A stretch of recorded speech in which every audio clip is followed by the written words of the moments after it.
I'm here with Rob Spaull, Head of Communications at IPBES, and we're here at the CEPA meeting in Panama. We're now in the process of updating what we call CEPA into the Global Biodiversity Framework.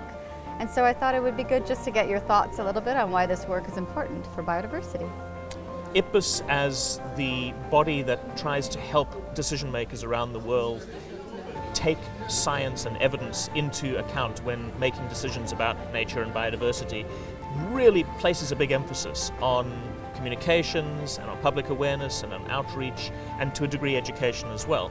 Because for us, it doesn't really matter if you've got the best science in the world, if you spent 3 or 4 years with hundreds of experts putting together a giant report, because if that report doesn't reach its audience, if it doesn't find fertile ground with that audience, and if it isn't then used and taken up and in some way actioned upon, it really may as well just be sitting on a shelf gathering dust. And that's something which really, communication is a big part of that. For us, particularly the idea of reach, this idea of once we publish a report, once we publish the science, making sure it gets to as many people as possible in decision-making spheres around the world is a big part of that. That's the communication side of things.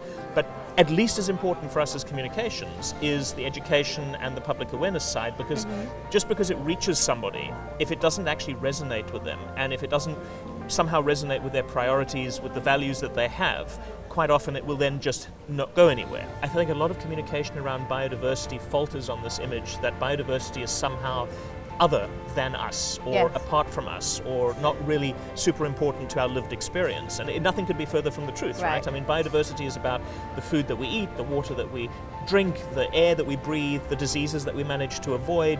It's not this academic concept. It's really about every one of the things that make our human well-being possible and our livelihoods possible as well. So education, communications, public awareness and outreach helps make that linkage and helps show people this is more than something academic.